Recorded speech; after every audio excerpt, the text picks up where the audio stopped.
Gerakan pertandingan badminton Piala Ketua DPR RI. Jadi alhamdulillah tahun 2022 ini bisa kembali diselenggarakan Piala kejuaraan bulu tangkis atas nama Ketua DPR Puan Maharani. Jadi saya berharap bahwa ini bukan hanya sekedar olahraga biasa, namun juga bagaimana kemudian bisa menyatukan, kemudian bisa membuat happy, bahagia semua teman-teman yang ikut dalam turnamen atau pertandingan bulu tangkis yang ada di DPR. Karena itu memang melibatkan semua orang atau semua kalangan yang sehari-harinya bekerja di DPR, dan tentu kami mengundang bekas atlet-atlet nasional atau kemudian atlet-atlet pelatnas untuk ikut menyemarakan sehingga kita bisa berbaur dengan teman-teman dari dunia olahraga bulu tangkis. Ya, apalagi Mbak, ini sudah dilakukan rutin setiap tahun apa seperti baru kali ini? Sudah dilakukan rutin setiap tahun dulu oleh Ketua DPR yang lalu, namun pasca saya setelah saya menjadi Ketua DPR karena kan langsung COVID, jadi baru sekarang lagi dijalankan. Harapannya apa Bu setelah diadakannya ini dan dibukanya sports center? Ya, pertama harus jiwa yang sehat, tentu saja membuat pikiran kita menjadi sehat juga. Jadi bisa lebih kinerjanya itu bisa menjadi lebih baik.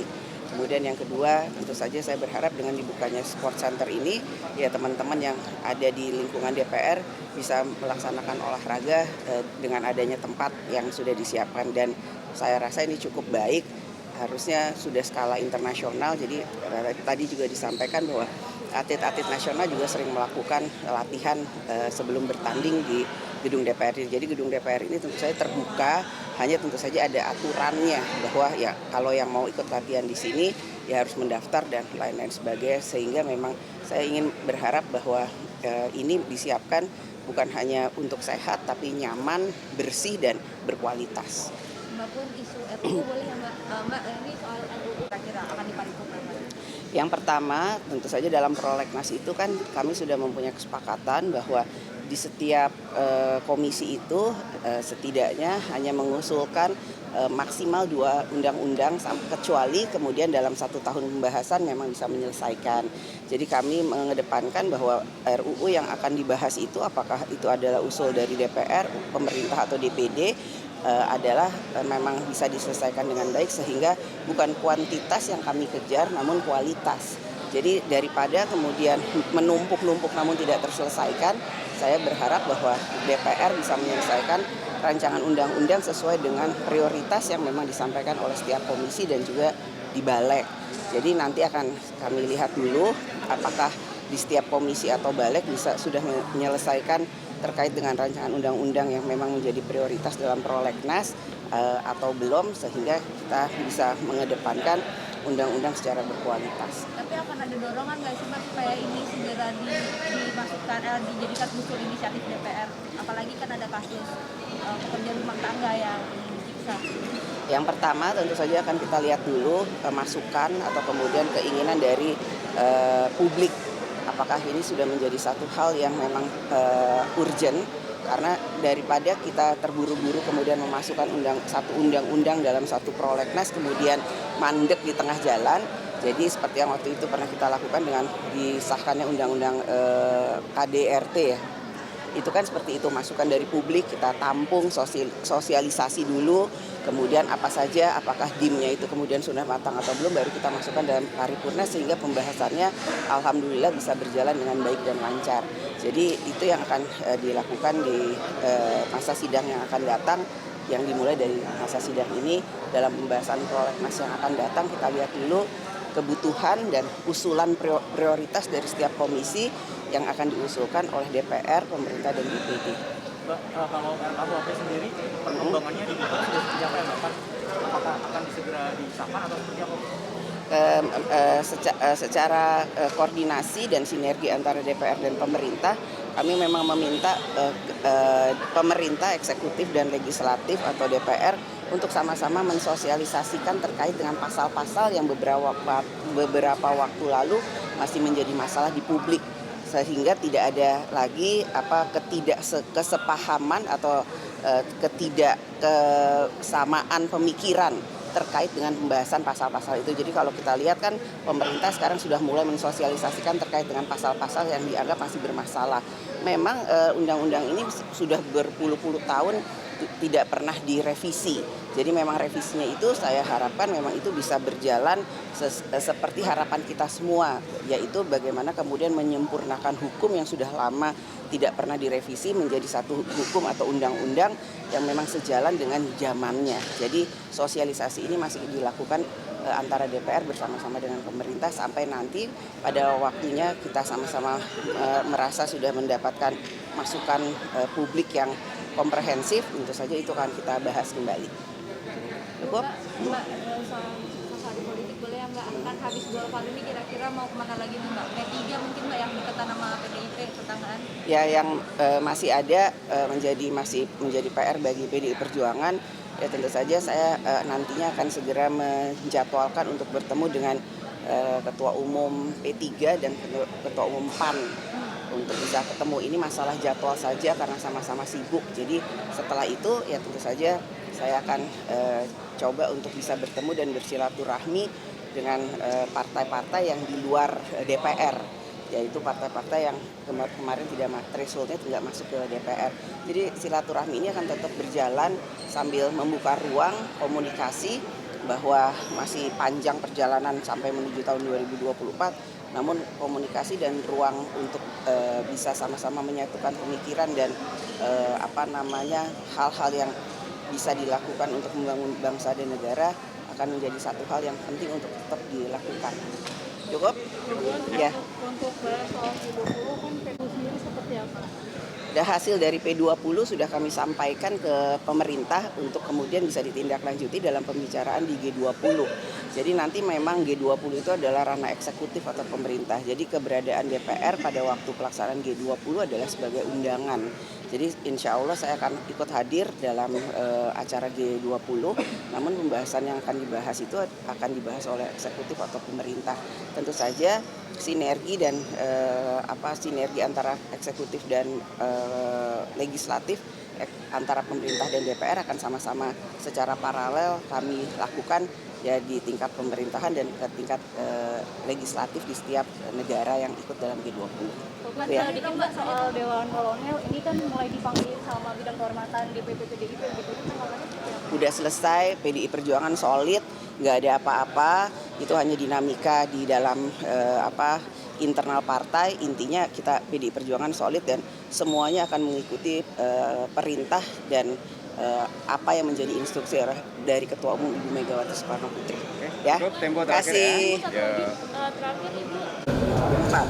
Namun semuanya itu kita sebagai anggota PDI Perjuangan akan ikut pada keputusan Ketua Umum itu aja. Dari awal Anda mendukung dengan adanya Dewan Kolonel itu sebelumnya? Ya, saya terima kasih atas semua yang sudah diberikan, namun itu merupakan salah satu tugas yang dilakukan oleh anggota fraksi dalam kemudian mensosialisasikan program-program yang ada di dapilnya atau di daerahnya atau di wilayahnya untuk kemudian memberikan masukan dan hal sebagainya. Jadi apa yang dilakukan itu semuanya adalah satu hal yang wajib dilakukan, namun tetap menunggu.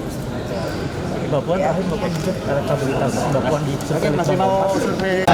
Semenjak COVID belum pernah lagi diselenggarakan pertandingan badminton Piala Ketua DPR RI. Jadi alhamdulillah tahun 2022 ini bisa kembali diselenggarakan Piala kejuaraan bulu tangkis atas nama Ketua DPR Puan Maharani. Jadi saya berharap bahwa ini bukan hanya sekedar olahraga biasa, namun juga bagaimana kemudian bisa menyatukan, kemudian bisa membuat happy, bahagia semua teman-teman yang ikut dalam turnamen atau pertandingan bulu tangkis. Karena itu memang melibatkan semua orang atau semua kalangan yang sehari-harinya bekerja di DPR, dan kami mengundang atlet-atlet nasional atau kemudian atlet-atlet pelatnas untuk ikut menyemarakan sehingga kita bisa bertemu dengan teman-teman dari dunia olahraga bulu tangkis. Ya, apalagi Mbak, ini sudah dilakukan rutin setiap tahun apa seperti baru kali ini? Sudah dilakukan rutin setiap tahun dulu oleh Ketua DPR yang lalu, namun pasca saya setelah saya menjadi Ketua DPR karena kan langsung COVID, jadi baru sekarang lagi dijalankan. harapannya akan Bu setelah diadakannya ini dan dibukanya sport center? Ya pertama harus jiwa yang sehat tentu saja membuat pikiran kita menjadi sehat juga, jadi bisa lebih kinerjanya itu bisa menjadi lebih baik. Kemudian yang kedua tentu saja saya berharap dengan dibukanya sport center ini ya teman-teman yang ada di lingkungan DPR bisa melaksanakan olahraga dengan adanya tempat yang sudah disiapkan, dan saya rasa ini cukup baik, harusnya sudah skala internasional. Jadi tadi juga disampaikan bahwa atlet-atlet nasional juga sering melakukan latihan sebelum berdiri di gedung DPR ini. Jadi gedung DPR ini tentu saja terbuka, hanya tentu saja ada aturannya bahwa ya kalau yang mau ikut latihan di sini ya harus mendaftar dan lain-lain sebagainya, sehingga memang saya ingin berharap bahwa ini disiapkan bukan hanya untuk sehat tapi nyaman, bersih dan berkualitas. Walaupun isu RUU boleh Mbak, ini soal RUU PPRT lagi disorot lagi. Ini kan sampai saat ini dari tahun 2020 belum jadi usul legislasi DPR. Kapan kira-kira akan diparipurnakan? Yang pertama, tentu saja dalam prolegnas itu kan kami sudah mempunyai kesepakatan bahwa di setiap komisi itu setidaknya hanya mengusulkan maksimal 2 undang-undang kecuali kemudian dalam 1 tahun pembahasan yang bisa menyelesaikan. Jadi kami mengedepankan bahwa RUU yang akan dibahas itu apakah itu adalah usul dari DPR, pemerintah atau DPD adalah yang memang bisa diselesaikan dengan baik, sehingga bukan kuantitas yang kami kejar, namun kualitas. Jadi daripada kemudian menunggu tidak terselesaikan, saya berharap bahwa DPR bisa menyelesaikan rancangan undang-undang sesuai dengan kualitas yang memang disampaikan oleh setiap komisi dan juga di balik. Jadi nanti akan kami lihat dulu apakah di setiap komisi atau balik bisa sudah menyelesaikan terkait dengan rancangan undang-undang yang memang menjadi prioritas dalam prolegnas atau belum, sehingga kita bisa mengedepankan undang-undang secara berkualitas. Tapi akan ada dorongan nggak sih Mbak supaya ini segera dimasukkan dijadikan usul inisiatif DPR? Apalagi kan ada kasus pekerja rumah tangga yang Yang pertama tentu saja akan kita lihat dulu masukan kemudian keinginan dari publik, apakah ini sudah menjadi satu hal yang memang urgent, karena daripada kita terburu-buru kemudian memasukkan satu undang-undang dalam satu prolegnas kemudian mandek di tengah jalan.